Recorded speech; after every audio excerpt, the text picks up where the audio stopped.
News 18 India हूं और मैं मुख्यमंत्री जी को भी बधाई देता हूं कि उन्होंने टेक्नोलॉजी का इतना शानदार उपयोग करके जन जन तक पहुंचाने का मुझे अवसर दिया है।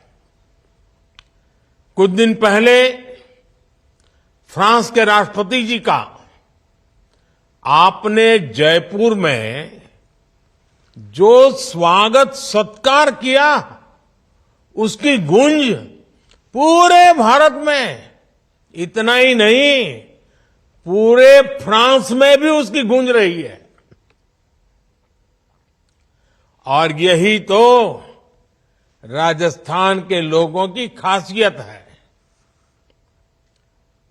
हमारे राजस्थान के भाई बहन जिस पर प्रेम लुटाते हैं, कोई कसर बाकी नहीं छोड़ते। मुझे याद है जब विधानसभा चुनाव के समय मैं राजस्थान आता था तो आप किस तरह हमें आशीर्वाद देने के लिए उमड़ पड़ते थे। आप सभी ने मोदी की गारंटी पर विश्वास किया। आप सभी ने डबल इंजन की सरकार बनाई।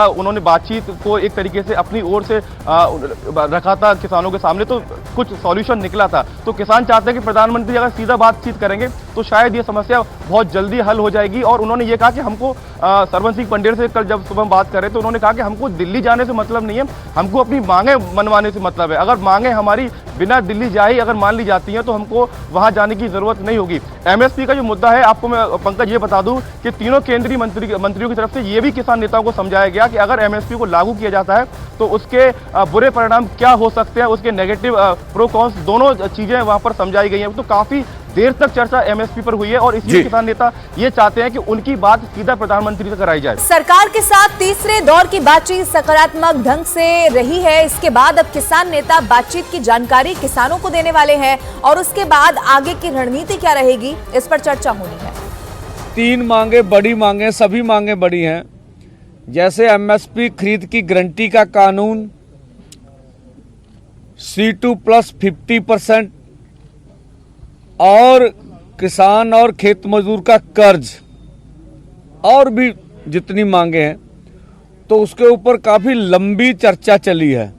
हमने ये कहा कि आप कहते हैं भी बातचीत जारी रख